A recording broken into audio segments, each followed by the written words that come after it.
Welcome to the Alcohol Free Life podcast from The Sober Club.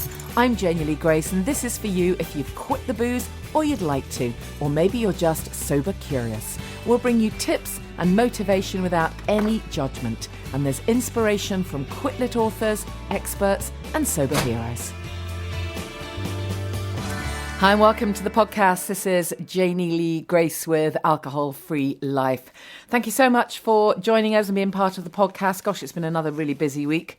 I had another few events for children in need. Had great fun at a BBC event at the weekend with Michael Ball hosting. Raised so much money for children in need. It was unbelievable, and everyone has been just in love with Rylan. What an incredible job he did, and the amount of money that he raised. It was just so great to be part of that, singing with Rylan for children in need. So, so I've had a lot going on. As always, and there's been some interesting stuff in the news, as usual. There always is, isn't there? But I caught sight of a really interesting piece in the Mail the other day, and it was written by the science correspondent, and the title was, "If your partner likes a drink, you probably will too."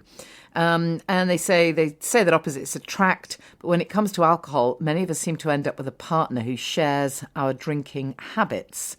What they've basically done in this piece is that they've studied people's genes, and they say some people have a mutation in their DNA that makes them enjoy alcohol. And if you have it, your partner is more likely to have it too.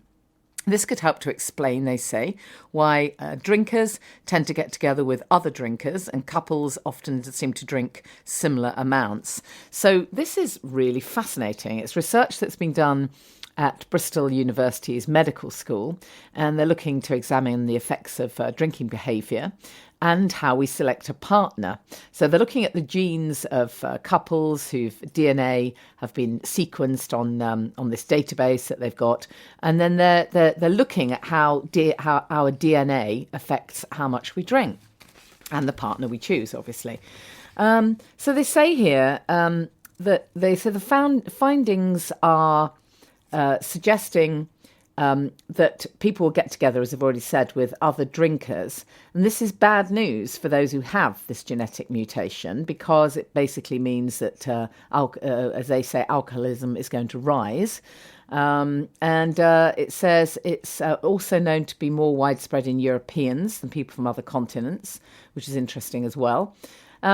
And it says here, alcoholism has already been found to have a large genetic component. I'm going to have to read that study in a bit more detail.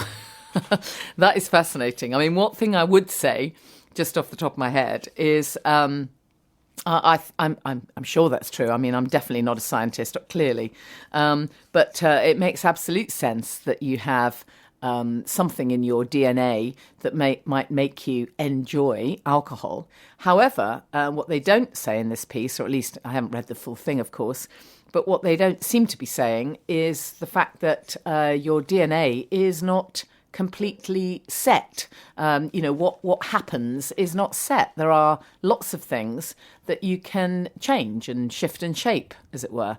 Just like your thinking, your thought process, your brain isn't set. We know about neuroplasticity now, and it's only in relatively recent times that we've realised that that we can change and that we can have an impact on our own health and well-being and our own thoughts, our own mental health and well-being. That we can take some responsibility for all of this stuff. And this is one area where I think this is very, very interesting research. I'm sure it's completely true. I'm sure many couples get together. Many people get together with their partners because they're drinking buddies and they like to drink the same amount.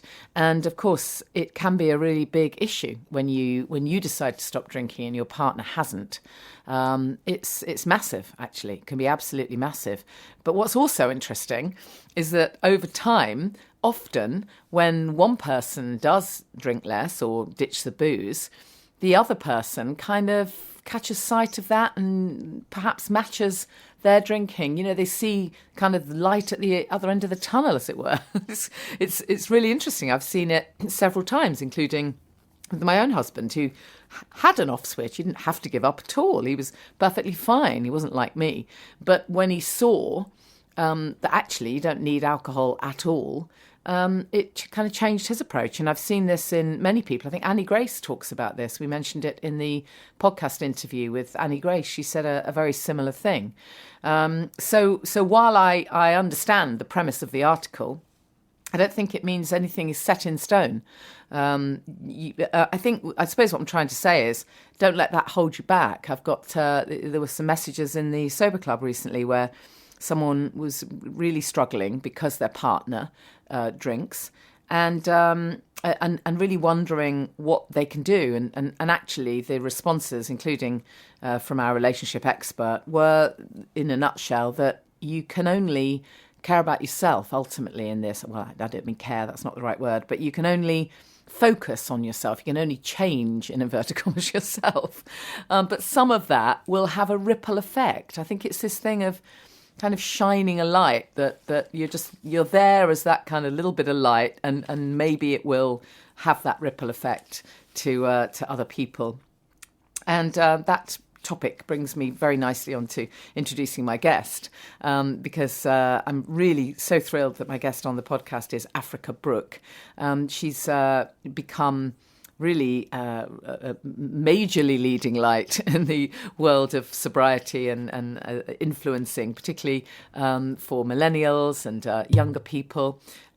She's a big Instagrammer, and she's really making waves. She's a coach, and she's doing some great work, and she has some really interesting ideas, particularly around sex and relationships. So I hope you'll really enjoy this interview. It's Africa Brooke.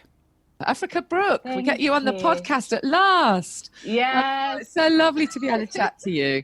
And obviously, I have seen some of your work on Instagram, and I heard you speak at the Alcohol Change Conference way back a few months ago. That was a great event, wasn't it? Really great event. It really was. So that was lovely to be connected with you there. And I thought it would just be great to share your story. I know that you are you're a huge role model among the sober millennials, but I think we should all get to hear your story, whatever age we are, in case I haven't connected yet. So yeah, tell us a bit about your journey. I know you work as a coach, and you're a speaker. And tell us about the sober bit.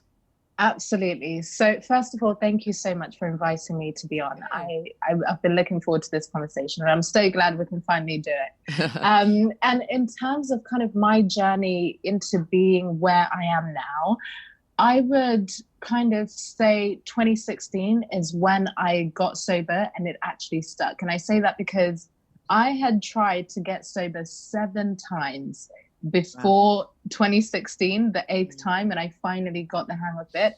But alcohol came into my life when I was 14 years old. And of course, at that time, it was something my peers were doing. It was just a way of trying this taboo thing you shouldn't really be doing in the park, the very kind of standard way that it usually happens in the UK. Yeah. And the first time that I drank, I actually blacked out. Right. And in that moment, that's when I thought it was normal. I thought it happened to everyone. And it's not something that I even spoke about to my friends, because I thought it happened to everyone, because the intention was to get drunk. It's not like we were doing it for the flavor. It's not like we were doing it for some profound reason. The intention was to get drunk.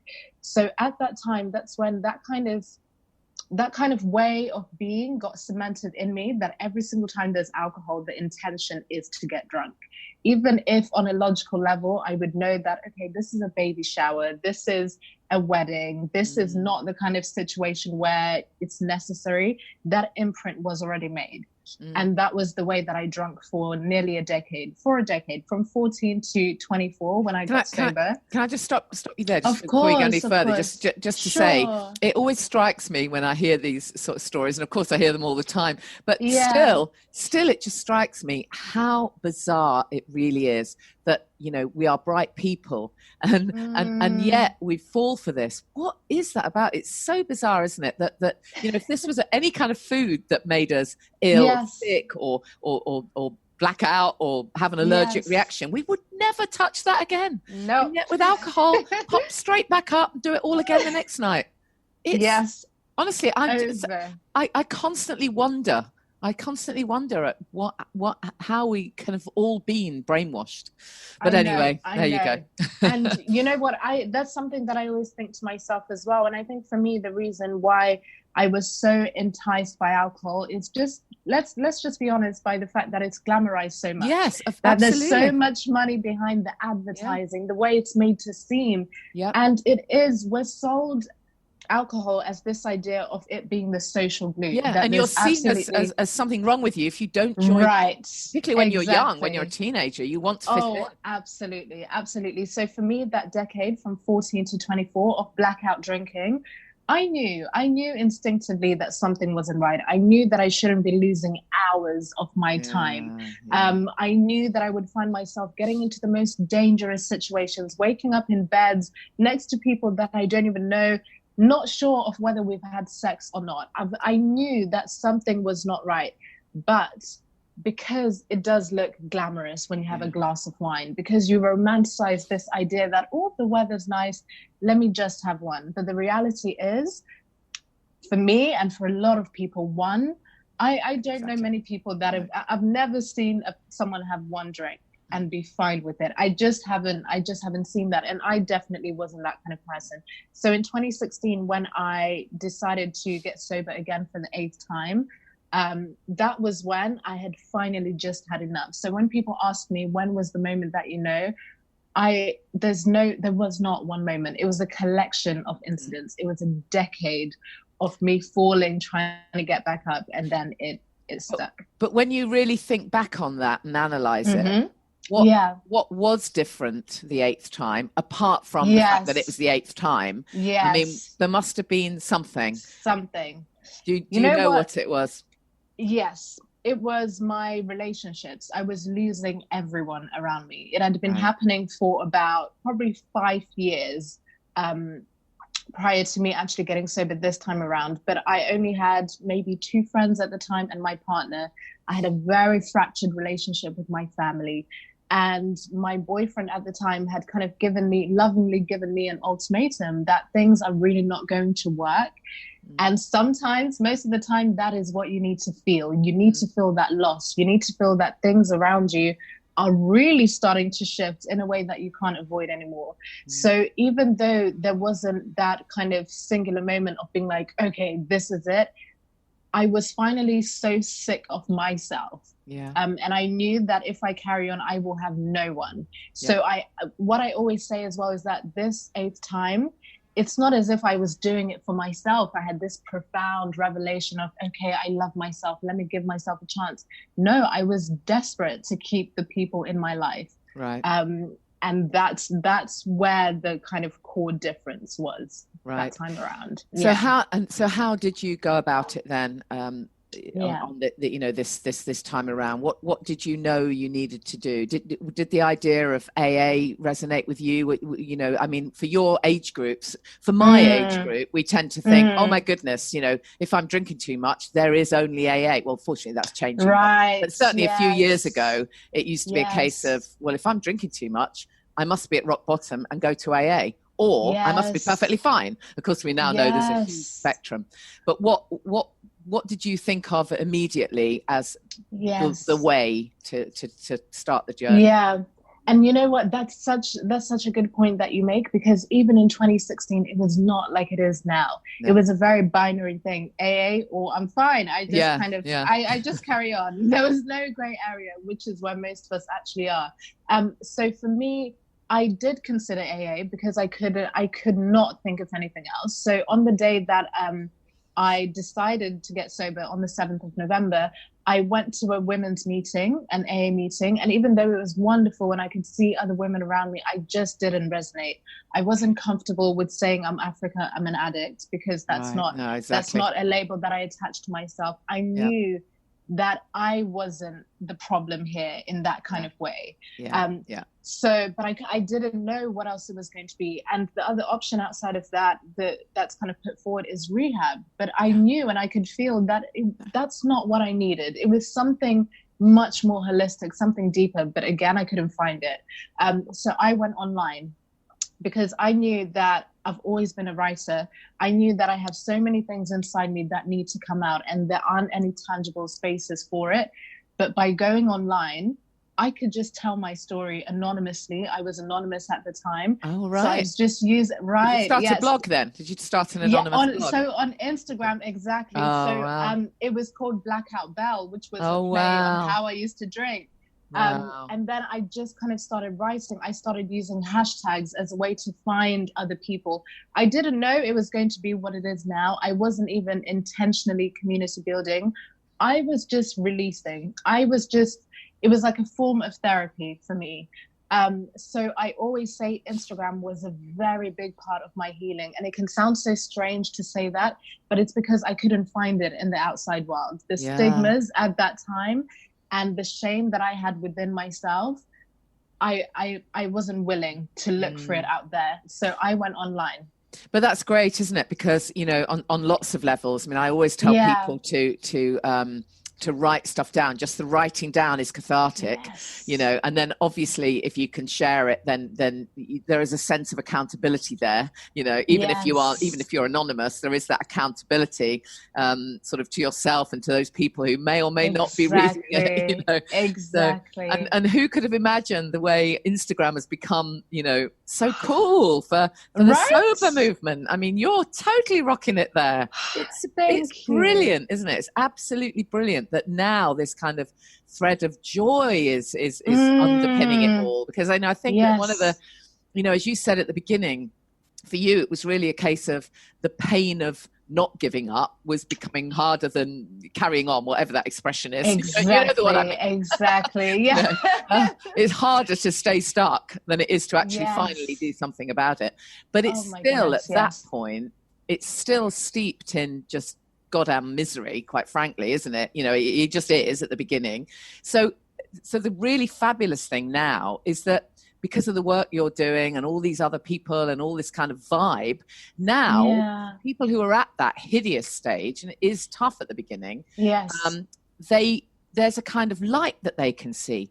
That's, you know, they can see these little specks of light in the future. They've probably got no idea how they're going to get there yet, but they can see a light. And that's a very different feeling to just, oh my God, I don't have an option. I'm going to lose my friends and my boyfriend. Absolutely. I have to give up, which is just all misery.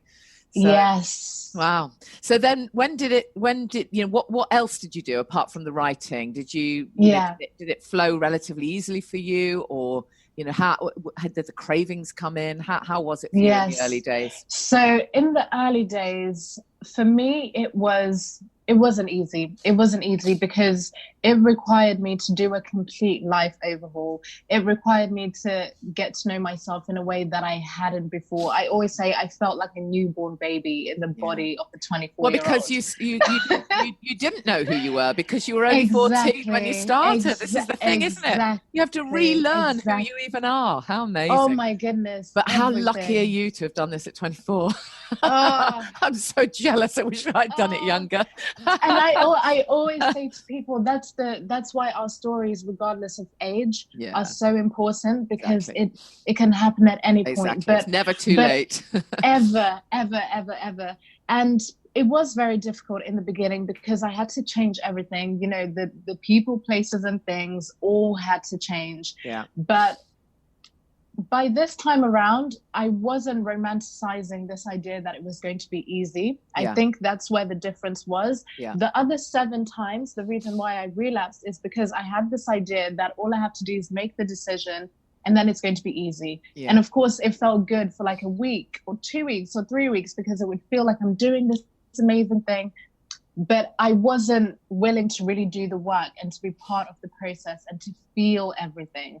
So it wasn't as easy in the beginning, this 8th time around, but because I had a space where I could talk about everything, every single time I had a craving, every single time I wanted to go to a party, every single time I had thoughts of maybe I could just have one. I even had thoughts that told me, Africa, maybe you can do cocaine instead because alcohol was your thing, but maybe, maybe you could. So I would share all of those things. I felt, and the shame that I would feel when I was thinking all of these things would literally melt every single time I posted something. And the amount of people that would come in and be like, oh my goodness, you have just stopped me and saved me from having a drink today. Wow. So I knew that everything that I feel inside, the things that I feel ashamed of, that I don't want to speak about, are the very things that I need to be saying. Yeah. But I would say it took me about a year, and I'm always honest about that. It took me about a year for me to actually get comfortable in my sobriety. And even after that year, I would still have those moments. Maybe the weather's nice, or maybe I went on holiday for the first time and I was thinking, maybe I could drink in Madrid, and then I could just, because something is different. So I did romanticize alcohol still for a long time, although I was firm in my decision. I did have thoughts of trying different drugs because they weren't the problem. Alcohol was the problem, right? Yeah. So it did take a while, which is why I always tell people, you see the result now of where I am, but I need to let you know that it didn't look like that always consistently for the 3 months. I think that's really, it is such a good point. You know, I'm all about bringing the positivity, but I do like to share that it's not, it can take a long time. And I think you're right. You know, I think a year, because after a year you've done all the firsts. You know, you've usually done the first birthday, the first party you're going to, the first, you know, whatever it is, whatever. So I think your holidays are a big one, of course. Getting on a flight, you know, for a lot of people, that's a big one, isn't it? The first time I got on a flight, and how I was going to. And it's so bizarre that we just associate flights with booze, right? Whatever time of day it is, you know, 7 o'clock. Oh, lovely. It's just bizarre. I know. But yeah, I think that is a really good tip. You mentioned that you knew you were losing time. You know, how did you, when you were drinking, how did the time come back to you, as it were, and how did you feel it? Were you conscious that, okay, now I've freed up some time? So yes. So I suddenly found that I had 2,000 hours in a day. So I had to decide what I was Can I have some of yours? I need some of your hours. They're gone now because I'm comfortable with it.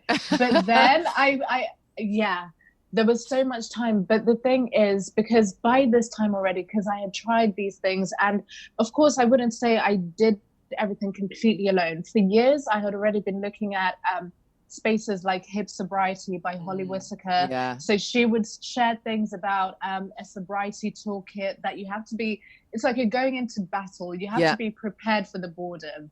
Because boredom is so dangerous. You have to be armed and equipped. So although I suddenly found that I had so much time, I knew that I finally had time to do the things that I've always enjoyed, but were too hungover to do. So going to museums, going to the cinema alone, going to eat alone, just inviting friends over for tea, things like that, things that I'd always really, really wanted to do, but I prioritized the party. I prioritized what other people wanted. I was too hungover. I'd be on a come down for about 5 days. So by this time around, I was equipped for it.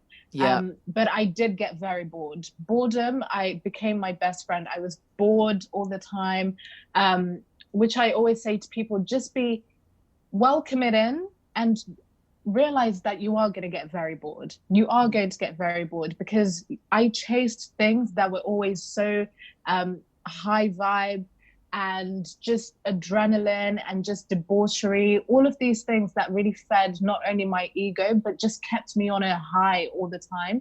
So really slowing all of that down, I did feel bored, but that boredom allowed me to get to know myself. And I realized that I'm a very simple person.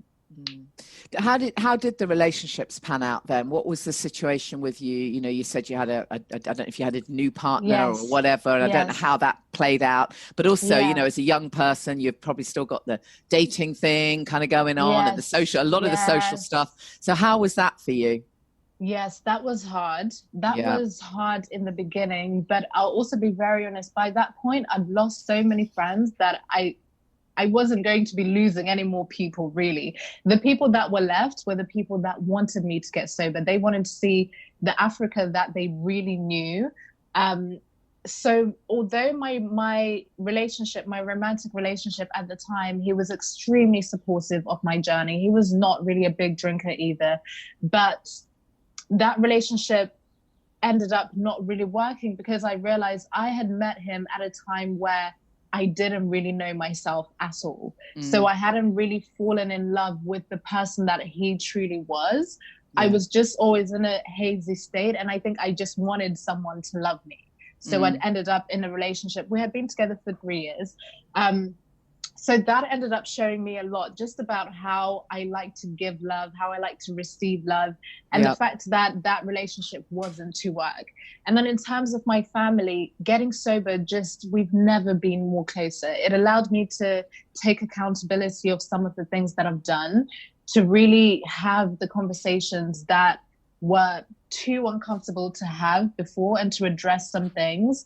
So although there was a lot of discomfort in the beginning, it helped me to get much, much closer to the people that were left in my life. And that partner, my ex, we're still very good friends to this day. And I don't think if I hadn't got sober, that wouldn't have happened. The relationship would have ended, but in a very different way. Yeah.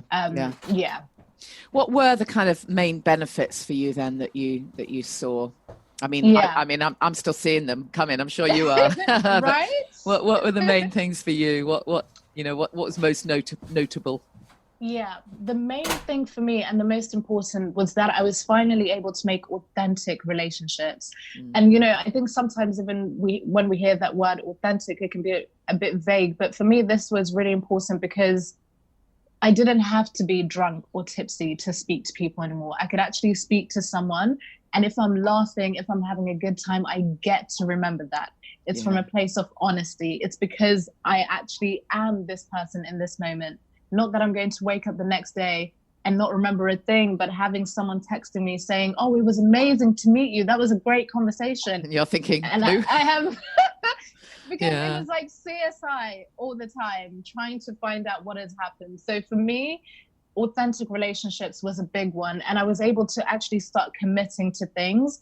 I lost so many jobs. So I was fired from so many jobs when I was drinking. Really? Because because I always worked in hospitality and kind of fine dining, either I would drink at work or I would end up partying with guests, which was extremely inappropriate for the environments I was working in, or I would come to work still drunk from the night before. Just all of these things that I thought were fine. I thought I could just get away with. But this meant I was in and out of work all the time. And I tried to make that seem like it was kind of like a rebellious quirk that I could add to my personality and character, but it was just very irresponsible. So one of the biggest things for me was being able to be consistent in the kind of opportunities that I have, and to actually show up for them and to commit. So commitment was one of the biggest.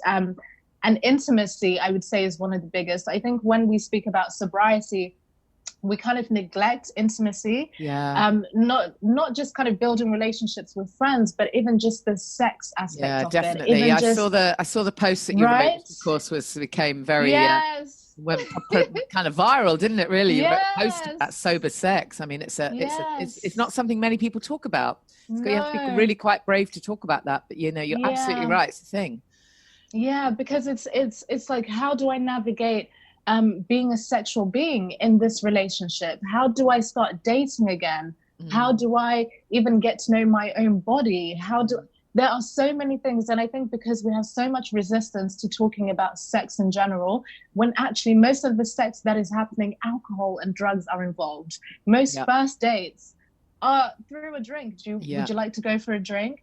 It's through alcohol. So it's actually so important that we also address the sex part of it, because it's difficult. It showed up in my relationship with my ex-partner, because I realized that most of the sex that we did have, I would always find a way to bring alcohol into it. Maybe we'd have a glass of wine, or we'd go for dinner, and then I would feel comfortable, which meant that when I got sober, we weren't sexually intimate for a long time, because I didn't know what to do. Alcohol had played such a big part. It had seeped into every single part of my life, including my bed, and I had no idea. So that's also a big part that I find so important to address, because it changed so many things for me. It allowed me to have true confidence without needing a drink. Do you think that I mean, it's such a big question, and obviously, we can't make the whole podcast about it. But I mean, it really is true that most people will never have had sex sober. Yeah. I mean, never. You might be in your 50s when you stop drinking. Yes. And literally, you've never had that experience sober. I mean, that's a sobering thought, right? 100%. And it's such a bizarre. I mean, I really think it can be really very traumatic for people. Yes. And I don't know what the process should be. I mean, what would you recommend? I suppose it really is a case of actually you need to do a little bit of work on yourself first. And I know in the piece you wrote, it's about that, as you say, sort of honoring and really knowing your own body, because most of us don't. Most of us actually don't. We don't. And there are, there are many reasons why we don't. And I think we should approach that with so much compassion, because there are so many systems in place that are set up for women in particular to not know their bodies in the way that we're trying to now. But I would say for that, when it comes to just sexual intimacy, that it does start with you. I think before, especially when it comes to sober sex, for me, because when I drank for the first time, that's when I also had sex for the first time, and I was 14. So that imprint was made that alcohol and sex go together. And this is the case for a lot of people. So I would definitely say that, first of all, approach yourself and this situation with compassion. Don't guilt yourself or shame yourself when you realize that, I haven't actually had sober sex, because I get messages like this all the time. But I would say it does start with you and that sounds like such a simplistic thing to say, but it doesn't have to be deeply complex. It does start with you. It really, really does. But I think there's both the emotional aspect and the actual physicality. Yes. In addition to all of this, this new experience, also you can often find that because your brain chemistry is out of whack and everything is all so messed up, you completely lose your libido. I mean, I know a lot of women, certainly if they're coming towards the menopause, you've got all of that stuff going on, menopausal stuff coming on, saying, and so that changes everything. And then this feeling of what can often happen, I think, when you first stop drinking is you feel very raw and exposed. And so I'm sure that has an effect on libido as well. I've no idea what I don't know what the answer is, or even what the question is, but it's just an observation. It makes it, and then it adds on another whole layer of problems, particularly if you have a partner who isn't necessarily on this journey with you. So then you've got all that shame and guilt going on, like, I'm not his drinking buddy anymore, or her drinking buddy anymore. Wow. There's so much. And that, that's a good point, actually. And that's something that I realized in the beginning of my journey, because I started to think that there was something wrong with me because I didn't feel sexual, because I didn't feel aroused, because I just wasn't finding the same things to kind of ignite me. But exactly as you said, you have to realize that it's not just going to happen. You're not just going to get sober and then all of a sudden you're still sexual as you used to be. You're still that's just not what happens, because there are so many layers of emotion, so many things that are happening, so many shifts that are happening. And I think it's important for our partners or anyone else that's supporting someone who is sober to also understand that it will take a while. It will take a while, because not only are you getting to know yourself on the most basic level, like, what do I actually like? What do I like to eat? What do I like to drink that isn't water or booze, right? So at the most basic level, so it's not the right time to start throwing yourself into wanting to harness your sexuality and have all the answers. For me, it took about 2 years. Really? 2 years until I started feeling even sexual.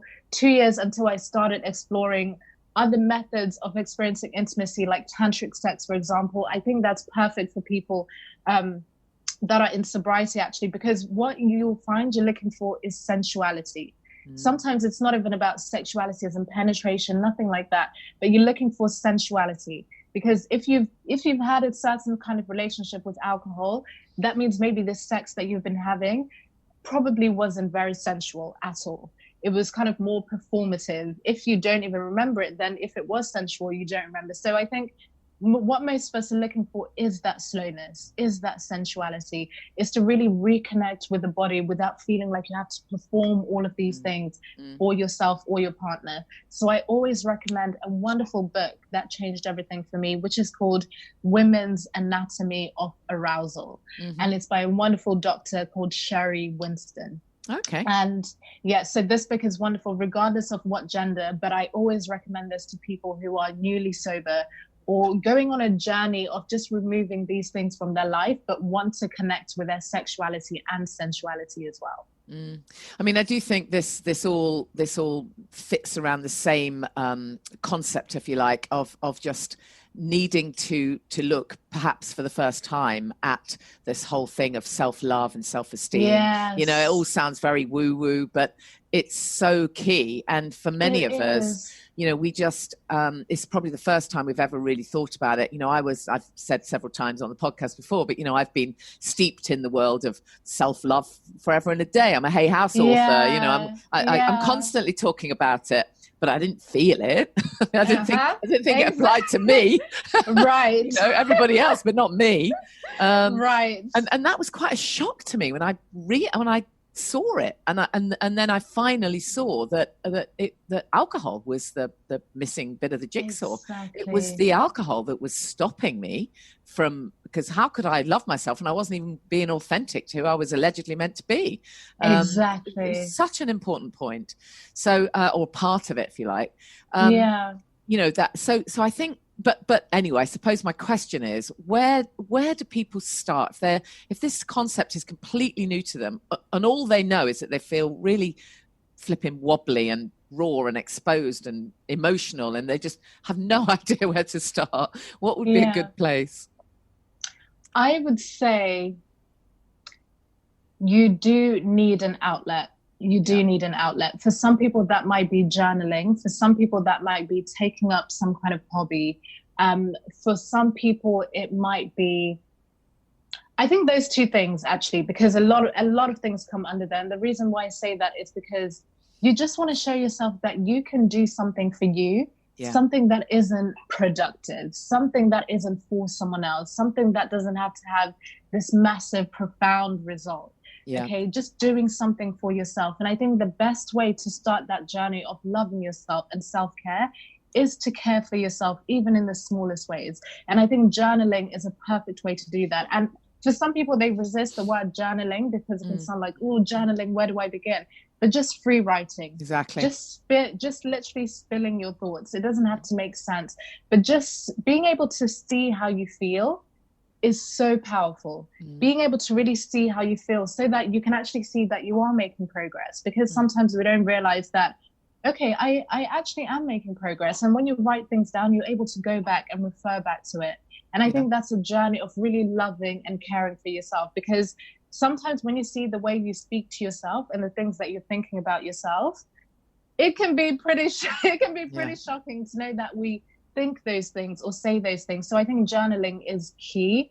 Try it. Free writing. It doesn't have to be anything like people say journaling needs to look like. And I think picking up a hobby, something that is just so simple. Again, it doesn't have to be complicated. It doesn't have to be something you show to the world or Instagram about, or just something for yourself, even if it's like an arts and crafts class or something. I think it's such a good point. And I think it's interesting because sometimes, you know, you can find people who you ask them, what do they do for fun, or, you know, that makes the time go quickly or whatever. And there's nothing, there's not one single thing. And then you ask them, well, what do you like doing? And there's just a silence, and there's not one thing in their life, nothing. They've completely forgotten how to have fun. It's incredible, actually. And I'm sure I went through a long time like that, where my life was just work and looking after the kids. And I would say, well, my work's fun, and it is, but it's not the same as actually doing something that where you lose yourself, you know, and you're not doing it for any reason. As you say, that's a really good good kind of parameter to put. You're not doing it for the Instagram pictures or even to be productive. So that might mean, you can't even count going to the gym, because if you're going to the gym just because you feel you have to keep your bum in shape or whatever, that's not a hobby either. That's not for fun necessarily. And sometimes I think we have to maybe go right back to childhood and think, what did I like doing when I was a kid? Was it sitting on the swing, or was it what? What was it? I mean, it's such a tiny thing, but I think for some people it can be so massive to try and remember what that is. For sure, because we don't know because we're not asked these questions. And I think especially if you've started drinking from a young age, you've already found something very powerful and addictive to fill that gap, to fill that time. So when you're asked it, whether you're in your 20s, 30s, 40s, 50s, 60s, then you suddenly realize, actually, I don't know. No. I don't know what I like to do. So I think these things, I always say simple things are actually the most powerful, because when you say to people, just find a very simple hobby or just start journaling, people don't want to hear simple things. I think especially when they're on such a kind of deep, complex journey, they want a complex answer, like, okay, do something so simple, something that is sustainable, right? Something that you can actually do day to day, week to week, month to month, year to year. And it doesn't feel like work. It just feels like this thing that you do for yourself, to just pour back into yourself, something that isn't a bath, something that isn't all of these things you do to your body, but something that goes inside you, right? So I think the simple things make a massive difference. They do. So true. So how is the scene for the sober millennials?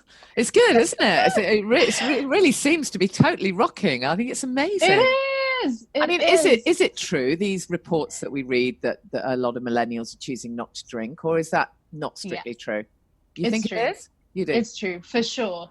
There's also another side to that, but I think in terms of alcohol, 100%, because we've seen wellness in general take off in a way that has never happened before. No. People are now more health conscious than ever.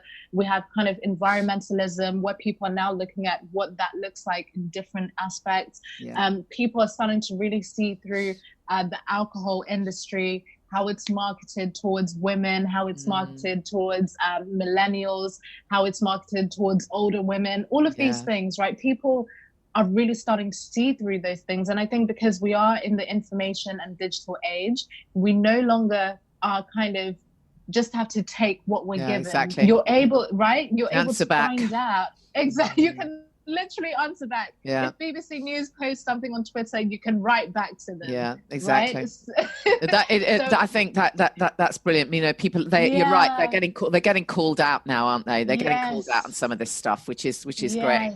And a lot of that happens on Instagram. Actually, people post these things they've seen, and there'll be a whole. I mean, I don't know whether it makes a difference to the big corporations. I mean, we'll see, won't we? You think so? Yeah, I think it's slowly happening, because if we see the shift that has happened with sobriety just in the past 2 years. Well, certainly the rise in the alcohol-free drinks. That's kind of really shone a light on it, because they wouldn't have been producing those if they didn't think they were going to sell. For sure. And now I've noticed that in the past couple of years, especially, you no longer see kind of in magazines so many things about how red wine is good for you, about how white wine is good for you. Those things are really on the decline. So when they do happen, they're really called out on those things.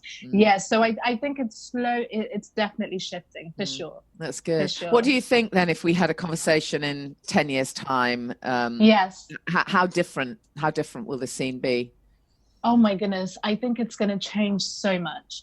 I think we are going to see more sober people than ever. I know at the moment there's this idea of kind of being sober curious, but I think we're even going to move completely from that into people being completely sober, because I think with the idea of being sober curious, that directly translates to moderation. And the truth of the matter is, not many people can moderate successfully.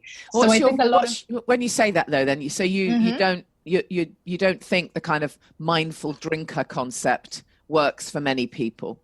I think it's a great concept, and I think it's a fantastic place to begin. And I think the sober curious movement in general, I think that's a really good space, because as long as we're getting people to question and think about their relationship with alcohol, that's amazing. But the truth of the matter is, and because I speak to so many people globally all the time, I think some people romanticize this idea of mindful drinking when the truth is that they can't be mindful. Yeah. Because for most people, to even get to that point where you're considering maybe it needs to be mindful, that means there's there's an issue. Exactly. There's an issue. You are right. I mean, I happen to know someone who is what I would describe him as a mindful drinker, but he wouldn't describe himself as a mindful drinker because he never thinks about drinking. He can drink if he wants one, and if he doesn't want one, he doesn't drink it. And it might be 3 months, and he might have 2 in a weekend, or he might even go to a party and have a whole bottle, but then he won't think about it for another 3 years. So it's so not an issue. Not an issue. So, and I think there are people like that, but unfortunately, that is not the common story. And I think we need to be very honest. So I think the mindful drinking movement is super important because it's allowing people to see that. It's a fantastic introduction, isn't it? There we go. But I think in 10 years, we will see so many sober people. I think a lot of things will be going into place, similar to what we were hearing at Alcohol Change. I believe kind of the way alcohol is just put out into the world, it's going to change. Even the laws around it, I know within the next decade, it will absolutely change. And I think, of course, with what's happening in the UK with Brexit and all of that kind of stuff, I think the way alcohol is brought into the UK, that's going to change a lot as well. But ultimately, I think in terms of the movement, I think we will see more sober people than ever, because what has happened in the past 2 years, it's just phenomenal. It is. Yeah. Brilliant. It's so great to talk to you. We could chat for hours, couldn't we? I know. It's great. So just tell people where they can find you then on your social media and your coaching work. Absolutely. So you can find me at Africa Brooke with an E at the end on Instagram. And over there as well, if you scroll right down, you can see the post that I was sharing from day one. Everything is still on there. And in terms of my coaching work, so I coach women entrepreneurs through self-sabotage. You can find me either at Africa Brooke or discovery.dive, which is on Instagram as well. And if you have any other questions about this, or if something resonates, I'm always welcome to kind of get a voice note through Instagram as well. Brilliant. Africa, thank you so much, and thank you for the amazing work you're doing. You're such an inspiration, and I'm sure there are just so many people whose lives have been changed. They see you as like, oh wow, she looks really cool. Let's see what she's got to say, and it's just great. You know, the role modeling that you're doing there is brilliant. So I just spoke recently on the podcast about how Elton John, of course, completely different generation, but I was reading. We all know about his 29 years. Wow. But what I hadn't realized was just how many people's lives he's impacted. I mean, loads and loads and loads of celebs he's inspired and mentored through sobriety, you know, and it's obviously such a thing for him. It's just the thing he does, you know, he just people and celeb. And I knew that he'd mentored Eminem, but I hadn't realized there are so many of them. It's incredible, isn't it? So it you know, it really is. It never is just about you. It's all of this light you're passing on. You know, it's amazing. Yes. So thank you so much for being a guest. Thank I appreciate it. Thank you. Thank you so much for having me. Thank you. Thanks, Africa. Lovely to interview you on the podcast. It's so brilliant being able to connect with other sober influencers and people who are doing a similar kind of work, but you know, there's so many different people in this scene now, all doing something a little bit similar but a little bit different, and everyone in this kind of community, everyone's so generous. There isn't that horrible kind of competition that you find in some other circles. It's really amazing. And I was saying to somebody the other day that I'd interviewed someone else who has a membership site and is and has a podcast and is doing all sorts of things, and I think there are other industries where you might not connect because you might think, oh well, you know, that's competition for me, but I don't know, I don't think anyone in this scene sees it like that at all. It's that lovely thing of all ships rise in high tide, you know, and it really is much more about wanting to share these messages with as many people as possible, and what's great is that, you know, obviously we all sort of resonate with different people's stories, and that's why I love doing this podcast, because because getting to be able to speak to some of these people and share their stories is just, I just absolutely love it. I learn something new every time. I learn something from every guest. And I feel kind of inspired all over again, with that. So it's brilliant. One thing that I've been writing about this week, I've got a new blog post out. If you can read it at the soberclub.com. There's a blog post about being conscious and being woke. That terrible expression. I hate that expression, but everyone uses it now. That thing of how conscious are you really? And it got me thinking about the fact that, there's absolutely no doubt about it. Drinking alcohol really lowers your vibration. And I don't mean that to sound completely woo-woo, but it really does. It really dampens everything down. And when I use the word conscious, obviously I don't mean are you unconscious, although sometimes, of course, when you're drinking, you are. But it's just that thing of being alive and awake. And we've been speaking so much recently within our Facebook group about just how much you can get done when you're not drinking. It's incredible. And it's not only the big things. I know we talk a lot about the big things, but it's the little things. It's the booking the dental appointment and taking the bag to the charity shop that's been by the door for ages, or in the car, or it's the little things. And there's an amazing sense of accomplishment, when you can get some of those little things done. It's really, really special. Anyways, I've got some great guests coming up. I always say that because I have. I'm really so fortunate. Dale Pinnock, the medicinal chef, is going to be a guest with us. And who else have I got coming up? Star Keshara, who does a whole thing about beauty and where that links to ditching the booze. So that's another great interview. And then Darren Taylor is going to be on the show. I've got lots of great guests. And of course, I'm always open to your suggestions. If you want to drop me an email, make sure you follow me on Instagram. It's at Janey Lee Grace. And you can always drop me an email as well. And just a reminder that our Champneys break is still available. There are still some rooms left. There was that mistake on the system. So if you looked at it and thought, it's way too expensive, it's mad, it was because they didn't have the rooms available on the site, as it were. But they do now. So you can find the link at thesoberclub.com. Just check out under events and you'll see that there. It's January the 11th to the 12th. It's going to be a fantastic wellness break. We're also planning another retreat at Inner Guidance. This is the one that we launched last year. It's happening at the end of January, the first one. That was the one that sold out within about 24 hours. So I really hope that more of you get to sign up for this one. If you'd like to, we're going to be running it in May. So we'll be launching that very soon. You're welcome to register your interest with me if you know you want to do that. It's at Inner Guidance in Suffolk. It's going to be a fantastic event. So I think that's it for this week. Don't forget, you're very welcome to come and join us in the Sober Club. Just to make it really clear, thesoberclub.com is a website where you can find all the podcasts and you can find the blogs, and sometimes there's some competitions there and an events page, and then there's also a membership side of it. If you would like to become a member, you're very welcome. And then that includes you get our 90-day online course, Get the Buzz Without the Booze, and a whole raft of amazing experts and content and trainings, and our exclusive Facebook group as well. So I just hope that's clear for you. And I look forward to seeing you same time next week.